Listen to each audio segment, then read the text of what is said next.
Vítajte v podcaste Knižné poklady. Ja som Alica a dnes sa s vami teším na predposlednú časť tejto napínavej detektívky. Ak chcete počúvať každú epizódu bez reklám a o deň skôr, pridajte sa k môjmu klubu Knižné poklady na Hero Hero. Získate aj prístup k exkluzívnemu bonusovému materiálu. Odkaz nájdete v popise. V predchádzajúcej časti slečna Butterworthová odhalila nové informácie, ktoré znova zamiešali karty v prípade vraždy. Počas rozhovoru s detektívom Griceom tvrdí, že zločin nespáchal muž, ako sa pôvodne predpokladalo, ale žena.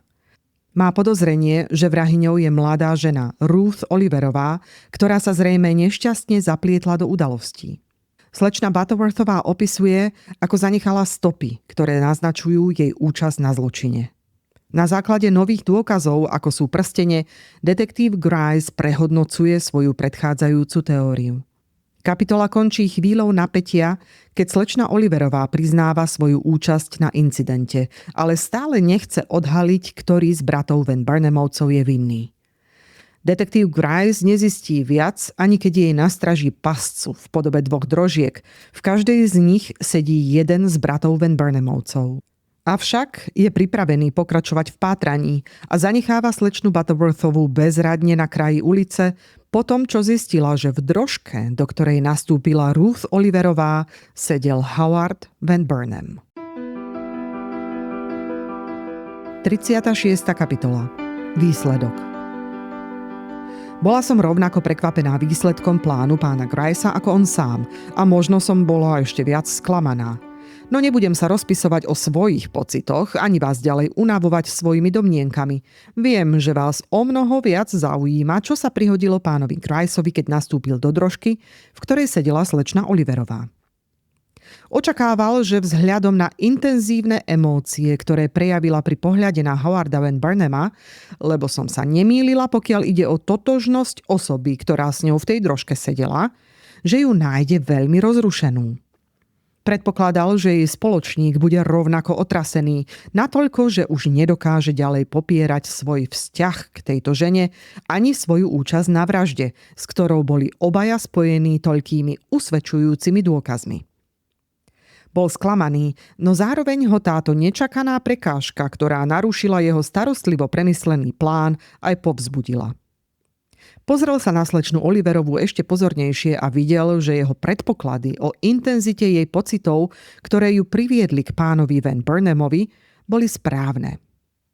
Keď sa chystal niečo povedať, predbehol ho pán Van Burnham, ktorý, ako vždy, pokojne poznamenal. Kto je táto bláznivá dievčina, ktorú ste mi sem priviedli? Keby som vedel, že budem mať takúto spoločnosť, určite by som svoj výlet hodnotil inak. Detektív Grice sa nenechal nejako prekvapiť. Chvíľu sa na ňo mlčky díval a potom sa obrátil na slečnu Oliverovú. Počuli ste, ako vás tento pán nazval? Spýtal sa. Jej tvár bola skrytá v rukách, ale keď ju detektív oslovil, spustila ich. Jej výraz bol tak intenzívny, že ho na chvíľu úplne vyviedol z miery. Na chvíľu sa zamyslel, či nálepka, ktorú jej priradil ich bezcitný spoločník, nebola oprávnená. No čoskoro si všimol niečo v jej tvári, čo mu vrátilo dôveru v jej rozum. Uvedomil si, že aj keď bola rozrušená, stále mala jasnú myseľ a že čoskoro od nej môže očakávať krok, ktorý ukáže jej odhodlanie. Že nebol jediný, koho zasiahol silný a beznádejný pohľad slečny, sa čoskoro ukázalo. Pán Van Burnham s tónom oveľa láskavejším než predtým pokojne povedal. Vidím, že slečná trpí. Ospravedlňujem sa za svoje necitlivé slová. Nemám v úmysle urážať nešťastnú osobu. Pán Grice nikdy nebol taký zaskočený. V správaní toho muža bolo niečo, čo spájalo zdvorilosť a pokoj a čo bolo na míle vzdialené od napätého pokusu o sebaovládanie, ktorý sprevádzal potlačené vášne alebo skrytý strach.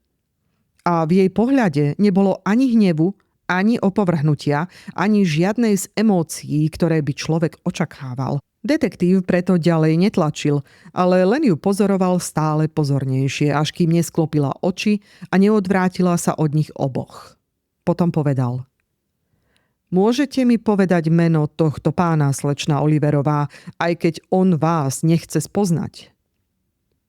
Ale jej odpoveď, ak vôbec nejako odpovedala, bola nepočuteľná.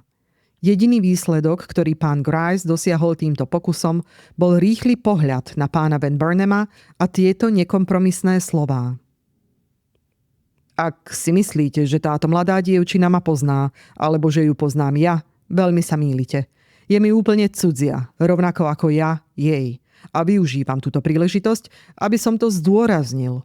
Dúfam, že moja sloboda a dobré meno nebudú závisieť od slov tejto nešťastnice. Vaša sloboda a vaše dobré meno budú závisieť od vašej neviny, odvetil pán Grice a už nič viac nepovedal, pretože sa cítil v nevýhode voči pokoju tohto muža a tichému, nevinnému správaniu tejto ženy, od ktorej očakával toľko a dostal tak málo. Medzi tým sa rýchlo blížili k policajnej stanici. Pán Grice, obávajúc sa, že pohľad na toto miesto môže slečnu Oliverovú ešte viac vystrašiť, sa znova pokúsil povzbudiť ju pár milými slovami. Ale bolo to zbytočné. Zjavne sa snažila sústrediť a vnímať jeho slová, no jej myšlienky boli úplne pohltené jedinou veľkou otázkou, ktorá jej ležala na srdci. Ťažký prípad. Zamrmlal pán Van Burnham, ako by na ňu úplne zabudol. Ťažký prípad. Zopakoval pán Grice, ale dodal, keď videl, ako rýchlo rozhodnosť v jej tvári nahrádza predchádzajúci šialený výraz, prípad, ktorý ešte spôsobí problémy mužovi, ktorý je za všetko zodpovedný. Zastavenie drožky ju prebralo. Pozrela sa hore a prvýkrát prehovorila. Chcem hovoriť s policajtom, povedala. Pán Grice s obnoveným sebavedomím vyskočil z drožky a podal jej ruku. Zavediem vás k jednému, povedal a ona, bez toho, aby sa pozrela na pána Van Burnhama, o ktorého koleno zľahka zavadila, vyskočila z drožky a otočila sa smerom k policajnej stanici. 37. kapitola. 2 týždne. No skôr než vošla dnu, jej výraz sa zmenil. Nie, povedala. Chcem si to najprv premyslieť. Dajte mi čas na rozmýšľanie. Nepoviem ani slovo, kým si to nepremyslím. Pravda nevyžaduje premýšľanie, ak chcete obviniť toho muža. Jej pohľad naznačoval, že chce. Tak teraz je na to ten správny čas. Vrhla na ňo ostrý pohľad, prvý od momentu, keď odišli od slečny Althorpovej. Nie ste lekár, vyhlásila. Ste policajt? Som detektív. Ach. Na chvíľu zaváhala, otiahla sa od neho s prirodzeným odporom a nedôverou. Takže som sa dostala do pasce, ani som to nevedela. Niet divu, že ma chytili. Ale ja nie som zločinec, pane. A ak ste tu ten s najväčšou mocou, prosím vás o pár slov predtým, než ma zavriete. Zavediem vás k inšpektorovi, povedal pán Grice. Ale prajete si ísť sama? Nemal by vás pán Van Burnham sprevádzať? Pán Van Burnham? Nie je to on, koho chcete obviniť? Dnes nechcem nikoho obviniť. Čo teda chcete? Spýtal sa pán Grice. Zavedte ma k mužovi, ktorý má právomoc držať ma tu alebo ma pustiť. A ja mu to poviem. Dobre, povedal pán Grice a viedol ju k inšpektorovi. V tom okamihu bola úplne iná, než ako sa správala v drožke. Všetko, čo v nej bolo dievčenské alebo príťažlivé, zmizlo. Zjavne navždy. A namiesto toho zostalo niečo tak zúfalé a smrtonosné, že pôsobila veľmi rozhodne a nebezpečne. Správala sa však pokojne a len v jej očiach bolo vidieť, ako blízko je k šialenstvu. Ešte predtým, než sa jej inšpektor stihol niečo opýtať, prehovorila. Pane, povedala, priviezli ma sem kvôli strašnému zločinu, ktorého som bola svedkyňou. Ja sama som nevinná, ale pokiaľ viem, okrem vinníka neexistuje nikto iný, kto by vám mohol povedať ako, prečo a kým bol tento zločin spáchaný. Jeden muž bol za to zatknutý, iný nie. Ak mi dáte 2 týždne úplnej slobody, zavediem vás k pravému vrahovi.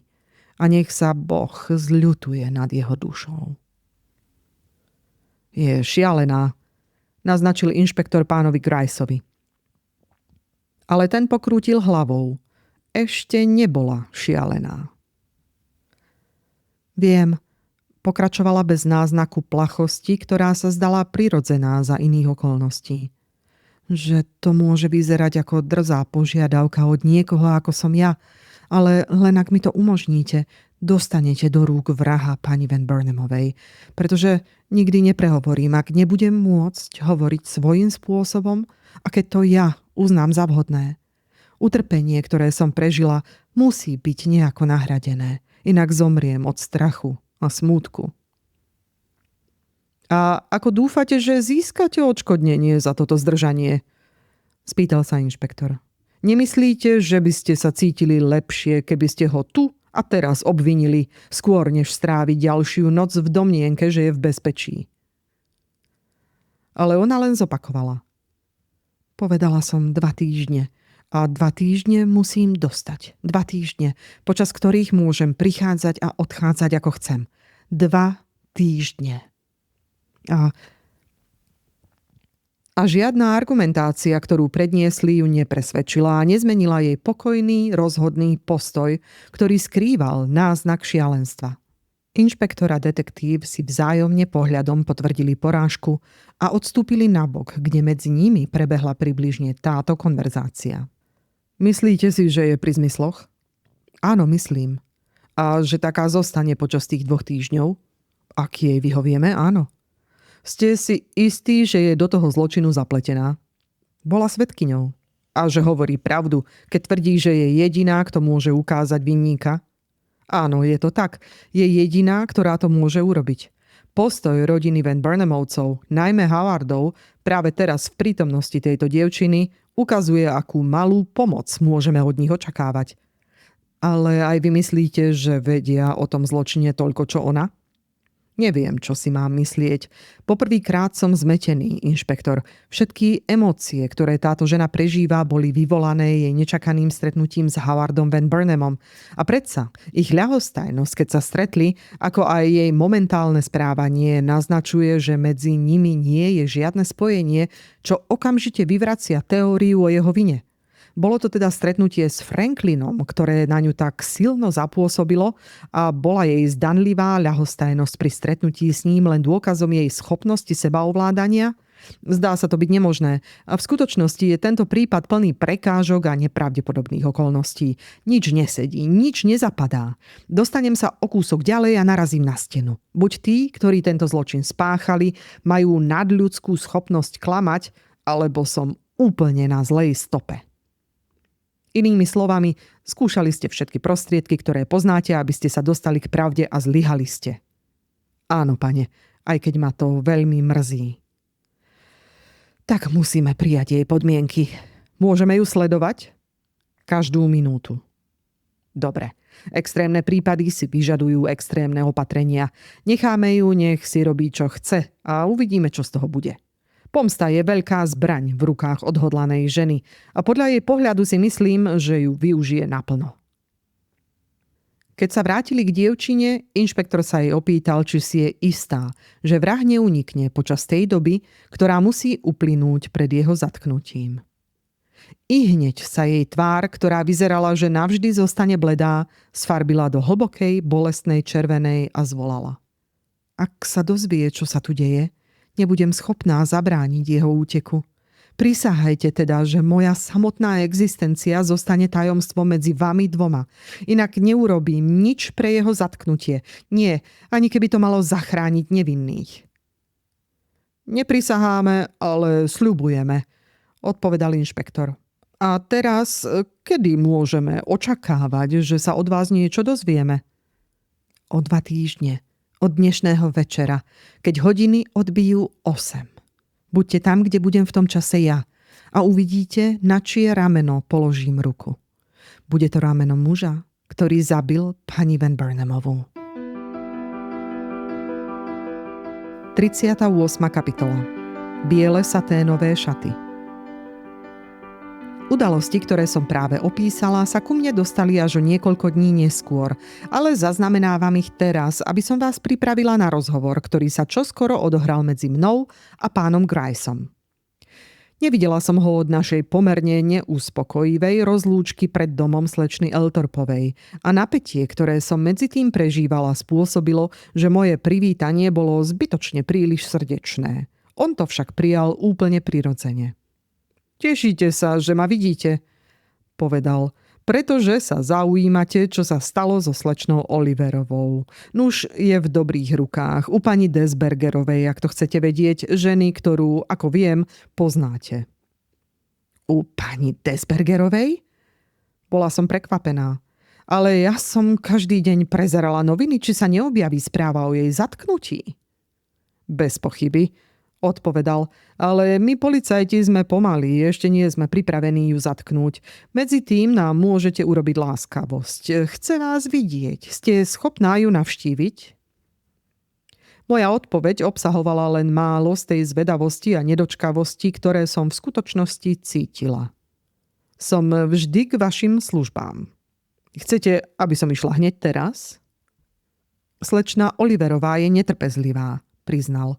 Jej horúčka sa zlepšila, ale stále je rozrušená, čo ju robí trochu nerozvážnou. Aby som bol úprimný, nie je celkom sama sebou. A hoci stále dúfame, že jej svedectvo niečo prinesie, nechávame ju v podstate na pokoji. Preto si vypočujte, čo hovorí a ak to bude možné, pomôžete jej v čomkoľvek, čo sa rozhodne podniknúť, pokiaľ to nebude priamo smerovať k tomu, že by si ublížila. Myslím si, že vás prekvapí. Ale vy si už začínate zvykať na prekvapenia, nie je to tak? Vďaka vám, áno. Dobre, mám len jednu ďalšiu radu. Teraz pracujete pre políciu, madam, a nič, čo uvidíte alebo sa dozviete v súvislosti s touto dievčinou, nesmiete utajovať. Rozumiete mi? Dokonale, ale musím podotknúť, že nie som úplne spokojná s úlohou, ktorú mi prideľujete. Nemohli ste to prenechať mne a nehovoriť o tom tak priamo? Ach, madam, tento prípad je príliš vážny na to, aby sme riskovali niečo podobné. Reputácia pána Van Burnhama, nehovoriac o jeho živote, závisí od toho, či sa dozvieme tajomstvo tejto dievčiny. Určite v takejto dôležitej veci môžete spraviť výnimku, pravda? Už som urobila toľko výnimiek a môžem spraviť ešte jednu, ale dúfam, že sa na mňa tá dievčina nebude pozerať príliš často tými svojimi trpiacimi očami. Cítim sa ako zradkyňa. Nebudete mať problém s jej pohľadom. Prosba z neho zmizla. Namiesto toho v ňom nájdete niečo tvrdšie a ešte ťažšie zvládnutelné. Hnev, odhodlanie a túžbu po pomste. Už to nie je tá istá žena, uisťujem vás. No, vzdychla som. Je mi to ľúto. Na tej dievčine je niečo, čo ma fascinuje a nerada vidím zmenu, ktorou prešla. Pýtala sa na mňa? Myslím, že áno. Nechápem, prečo o mňa žiada, ale pôjdem a neodídem, kým mi nedá najavo, že má dosť. Som rovnako zvedavá ako vy, ako to celé dopadne. Potom, s pocitom, že som si zaslúžila trochu dôvery z jeho strany, som dodala. Predpokladala som, že budete prípad považovať za vyriešený, keď takmer omdlela pri pohľade na mladšieho pána Van Burnhama. Ten starý dvojzmyselný úsmev, ktorý som si tak dobre zapamätala, zmiernil jeho strohú odpoveď. Keby bola ženou ako ste vy, prípad by bol vyriešený. Ale ona je veľmi zložitá, slečna Butterworthová, príliš zložitá na to, aby moja malá lesť mohla uspieť. Ste pripravená?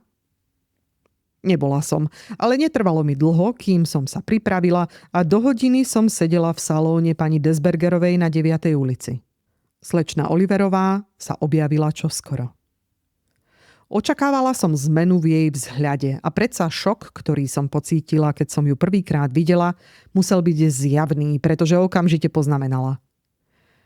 Vidíte, že sa už cítim dobre, slečna Butterworthová, za to vďačím aj vám. Boli ste veľmi láskavá, keď ste sa o mňa tak dobre starali. Budete ešte láskavejšia a pomôžete mi s novou vecou, na ktorú sa sama celkom necítim? Mala červenú tvár, bola nervózna, ale v jej očiach bolo niečo nezvyčajné, čo na mňa pôsobilo veľmi bolestne, napriek tomu, že jej to len pridávalo na kráse. Samozrejme, povedala som, čo pre vás môžem urobiť? Chcem si kúpiť šaty. Bola jej nečakaná odpoveď. Krásne šaty. Môžete mi ukázať najlepšie obchody? V New Yorku nie som doma. Bola som viac prekvapená, než dokážem vyjadriť, ale starostlivo som to skrývala. Spomenula som si na upozornenie pána Grycea a odpovedala som, že ju veľmi rada pri takomto nákupe budem sprevádzať. Na čo ona stratila nervozitu a hneď sa pripravila, že pôjde so mnou von. Spýtala by som sa pani Desbergerovej, poznamenala, keď si dávala rukavice. Ale jej vkus, tu sa významne pozrela po miestnosti, nie je pre mňa dosť pokojný. To vám rada verím, vykríkla som. Budete mať so mnou kopu starostí, pokračovala dievčina s iskrou v očiach. Musím kúpiť veľa vecí a všetky musia byť luxusné a krásne. Ak máte dosť peňazí, nebude to žiaden problém. Peniaze mám, hovorila ako dcéra milionára. Pôjdeme k Arnoldovi? Keďže som vždy nakupovala u Arnolda, ochotne som súhlasila a opustili sme dom. Ale najskôr si na tvár prehodila veľmi hrubý závoj. Ak sa s niekým stretneme, nepredstavujte ma, prosila. Nechcem sa s nikým rozprávať. Môžete byť pokojná, uistila som ju. Na rohu sa zastavila. Mohli by sme nejako zohnať drožku? Spýtala sa. Chcete drožku? Áno. Zavolala som drožku. Teraz šaty, zvolala. Hneď sme sa odviezli k Arnoldovi. Aké šaty chcete? Spýtala som sa, keď sme vošli do obchodu. Večerné, myslím, že biele, saténové. Nemohla som si pomôcť a vykríkla som, ale rýchlo som to zakryla náhlou poznámkou o bielej farbe a rovno sme sa vybrali k pultu s hodvábom. Dôverujem vám úplne, zašepkala zvláštnym priduseným tónom, keď sa k nám priblížil predavač. Kúpte to, čo by ste kúpili pre svoju dcéru. Nie, pre dcéru pána Van Burnhama, ak nejakú má. A nešetrite na tom. Mám v kabelke $500. Dcéra pána Van Burnhama. No dobre, zjavne sa blížila nejaká tragédia, ale šaty som kúpila.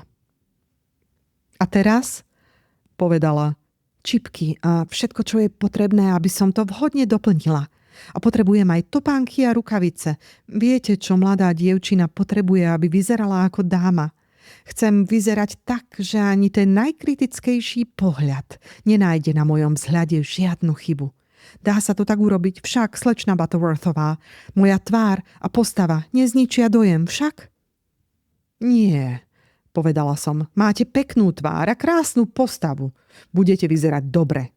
Idete na ples, drahá? Idem na ples, odpovedala, ale jej tón bol tak zvláštny, že ľudia, ktorí prechádzali okolo, sa otočili, aby sa na ňu pozreli.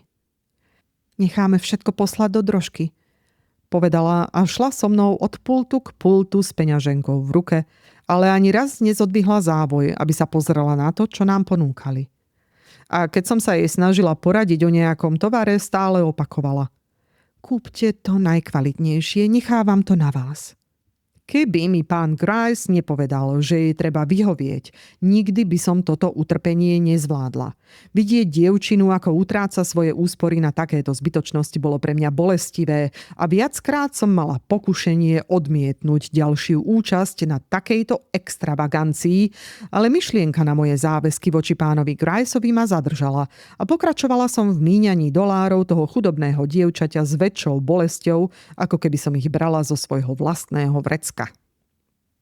Keď sme kúpili všetky veci, ktoré sme považovali za potrebné, smerovali sme k dverám. V tom slečna Oliverová zašepkala. Počkajte na mňa v drožke ešte pár minút. Musím ešte niečo kúpiť a musím to urobiť sama. Ale, začala som. Ja to urobím a nechcem, aby ma niekto sledoval. Trvala na svojom ostrým tónom, ktorý ma vyľakal.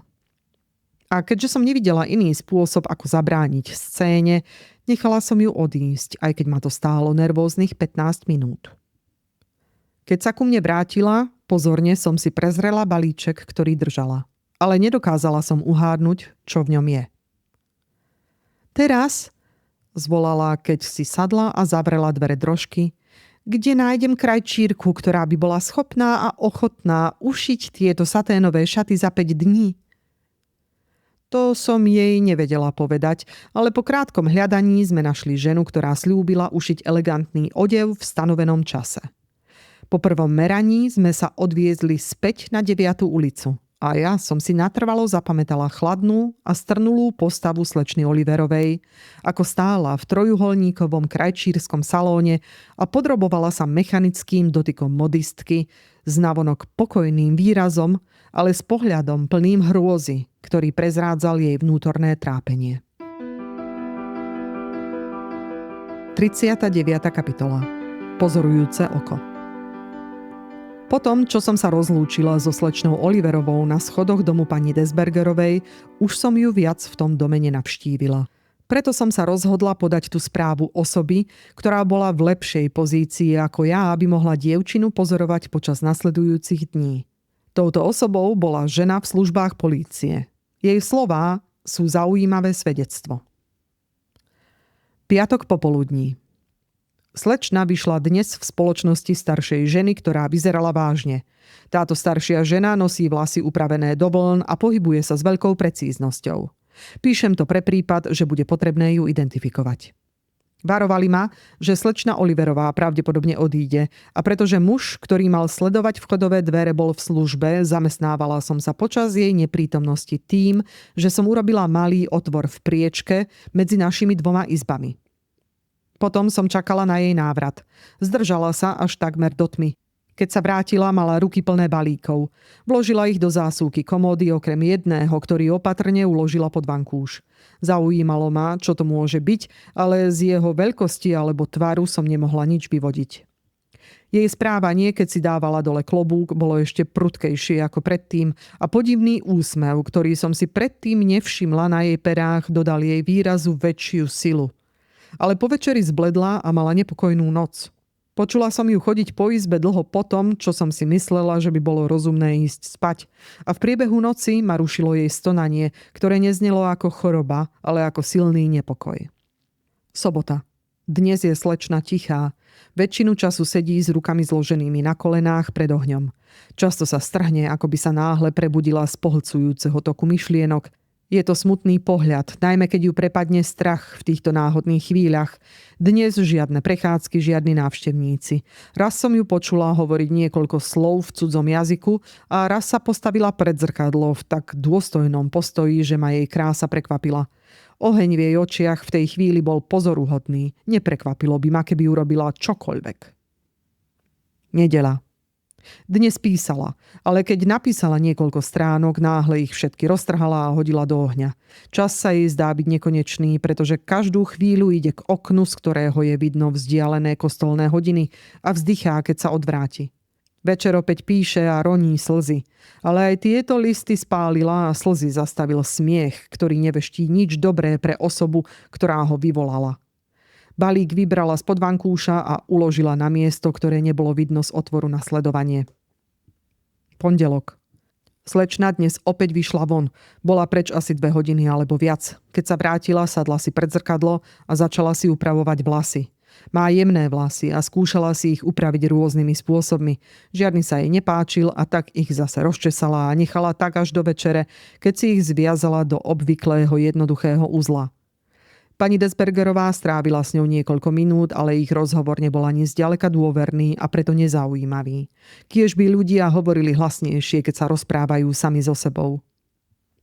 Utorok. Veľký nepokoj u mladej osoby, ktorú pozorujem. Žiadny pokoj pre ňu, žiadny pokoj pre mňa. A pritom zatiaľ nič nedosiahla a ani mi neposkytla žiadnu stopu k svojim zámerom. Veľká krabica bola dnes večer donesená do izby. Zjavne jej spôsobila skôr strach než radosť, pretože sa pri pohľade na ňu schúlila a ešte ju neotvorila. Ale oči z nej nespustila od tej chvíle, čo ju položili na zem. Vyzerá to ako krabica od krajčírky, ale prečo taký rozruch kvôli šatám? Streda. Dnes ráno otvorila krabicu, ale neukázala jej obsah. Uvidela som len kúsok krepového papiera. Potom ju znova zavrela a ešte dobrú polhodinu sedela pri nej, schúlená, ako by mala zimnicu.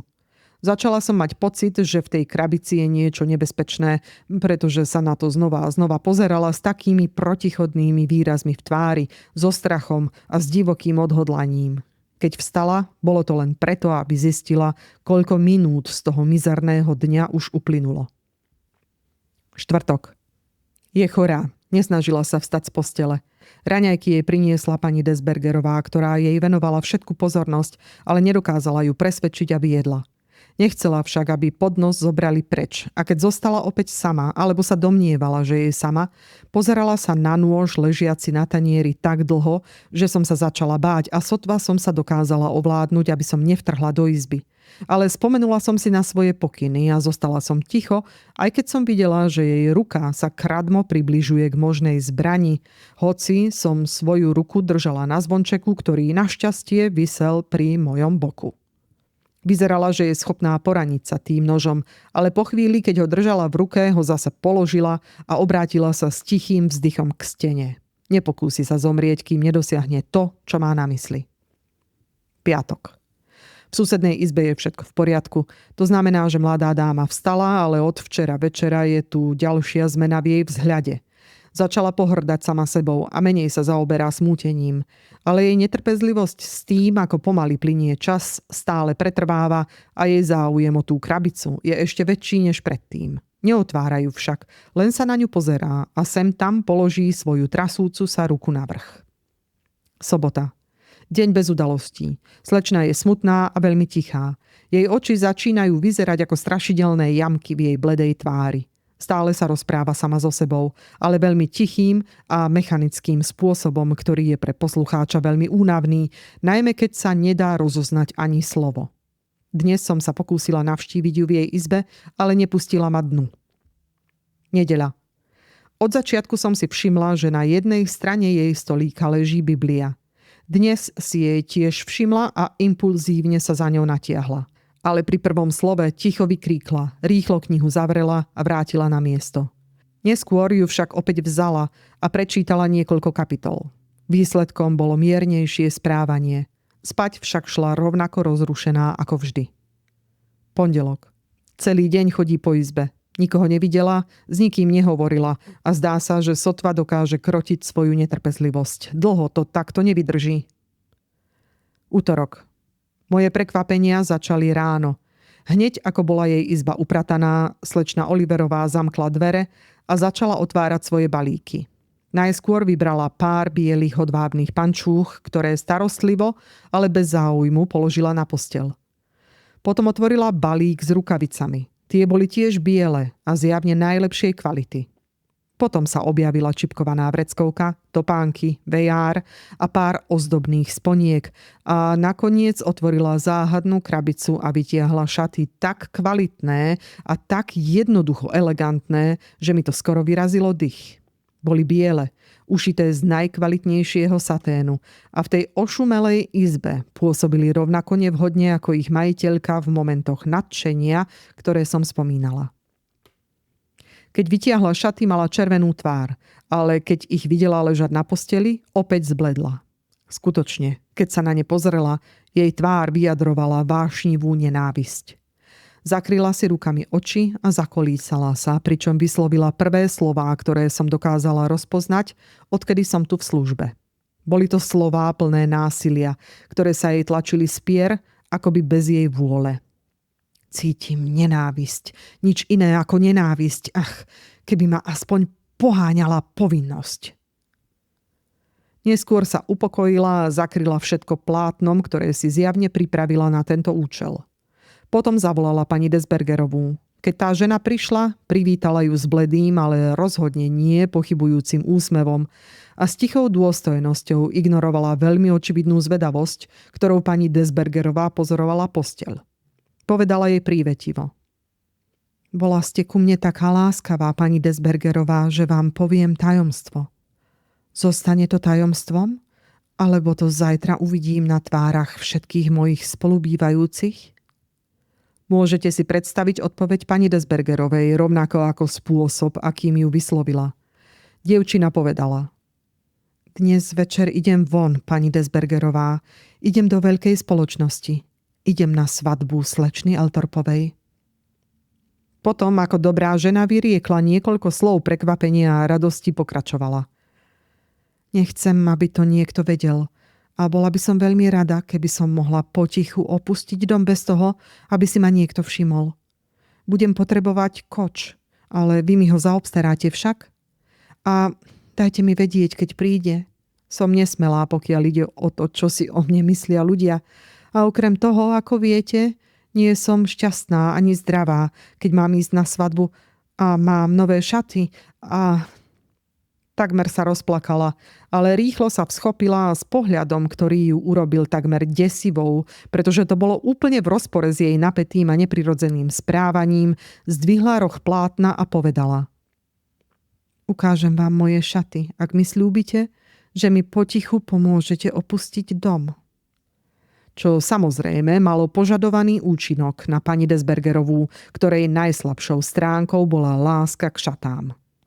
Od tej chvíle som vedela, čo ma čaká, a po zaslaní varovných správ na policajnú stanicu som sa pustila do sledovania jej príprav na večer.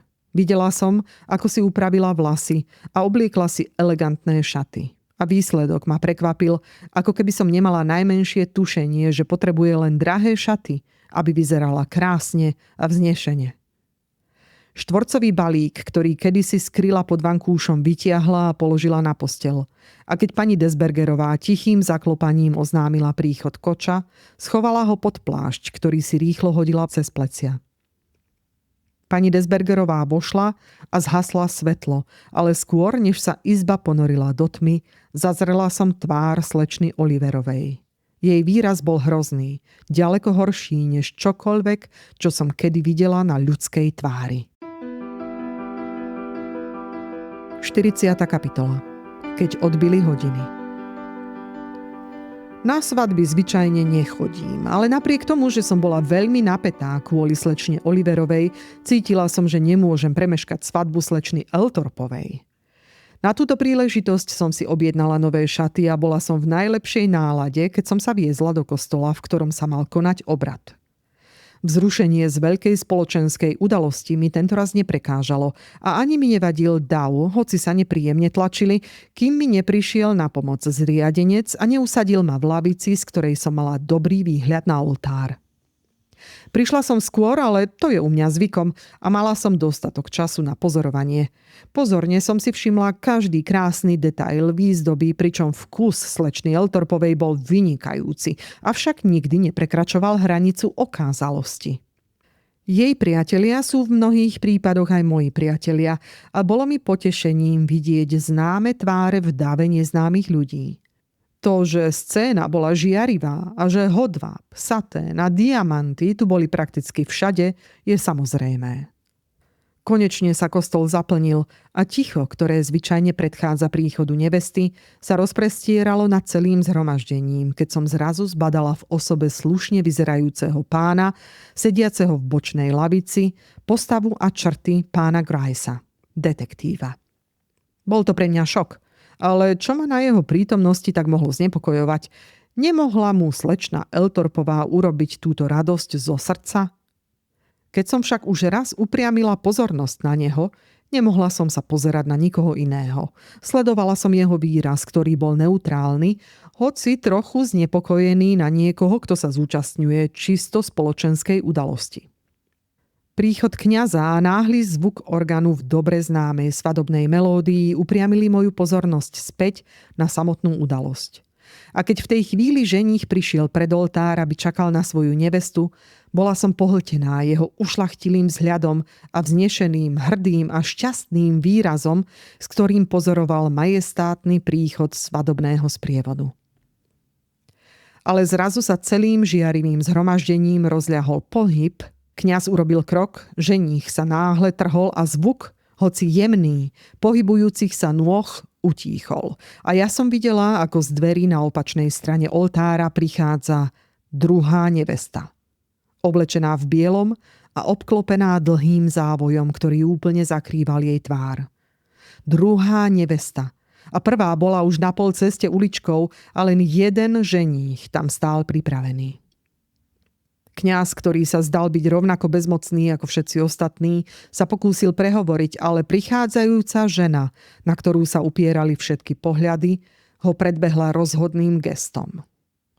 Pristúpila k oltáru a postavila sa na miesto vyhradené pre slečnu Elthorpovú. Ticho, ktoré vyplnilo kostol až do tejto chvíle, teraz za nami prerušil osamelý výkrik zmesi úžasu a zúfalstva. Ale skôr, než sa niekto z nás stihol otočiť, a kým mi prestalo byť srdce, pretože som si myslela, že spoznávam tú zahalenú postavu, žena pri oltári zdvihla ruku a ukázala na ženícha. Prečo váha? Zvolala.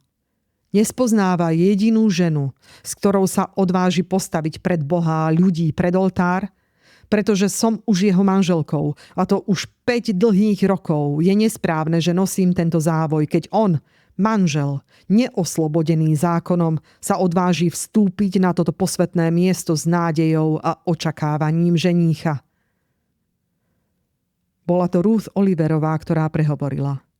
Jej hlas som spoznala, rovnako ako jej oblečenie, ale emócie, ktoré vo mne vyvolala jej prítomnosť a takmer neuveriteľné tvrdenia, ktoré predniesla, sa rozplynuli v hrôze, ktorú vyvolal muž, ktorého takto vehementne obvinila. Žiaden duch z pekla by nemohol v sebe sklbiť také hrozné vášne, aké sa zračili v jej tvári pri tejto strašnej obžalobe. A ak by Ella Elthorpová, skláňajúca sa v hanbe a nešťastí, videla jej zvrátenosť v tej chvíli tak, ako som ju videla ja, nič by neuchránilo jej lásku, ktorú si tak starostlivo strážila pred okamžitým zánikom. Napriek tomu sa pokúsil prehovoriť. To je lož, zvolal. Všetko lož. Žena, ktorá bola kedysi mojou manželkou, je mŕtva. Mŕtva? Olive Randolphová? Vrah, zvolala. Úder v tme zasiahol inú obeť. Ruth Oliverová si strhla závoj z tváre, pristúpila k nemu a pevným a rozhodným pohybom položila svoju trasúcu sa ruku na jeho rameno. Boli to jej slová, jej dotyk, alebo zvuk hodín, ktoré odbíjali 8 na veľkej veži nad našimi hlavami, ktoré ho tak úplne ochromili? Keď posledný úder hodín, ktoré ho mali spojiť so slečnou Elthorpovou, doznel v tichu nad ním, vyrazil výkrik, aký som si istá, že medzi tými svätými stenami ešte nezaznel, a zrútil sa na zem na mieste, kde len pred pár minútami zdvihol hlavu v plnej žiare a pýche budúceho ženícha. Tak, ako sme sa dozvedeli, slečna Oliverová sa 2 týždne pripravovala na tento okamih. V poslednej chvíli obvinila muža, ktorého si nikto nedokázal spojiť s vraždou. Snúbenca zámožnej slečny Elthorpovej, všeobecne obľúbeného a pohľadného pána Randolpha Stona, ktorý je priateľom Howarda Van Burnhama. V poslednej epizóde odhalíme dlhoročne ukrývané tajomstvá, ktoré navždy zmenia osudy všetkých zúčastnených. Po rokoch odlúčenia sa znova stretne mladý pár a to, čo sa medzi nimi odohrá, je oveľa temnejšie, než si ktokoľvek dokáže predstaviť. Záver tejto záhady odhalí zradu aj pravdu. Počujeme sa opäť o týždeň. Nezabudnite si zapnúť odber a dovtedy sa majte obozretne ako detektív pri skúmaní stôp, rozhodne ako slečna Butterworthová v boji za pravdu a ticho ako stránka knihy, ktorá ukrýva posledné tajomstvá. Alebo jednoducho tak, ako máte svoje knihy najradšej.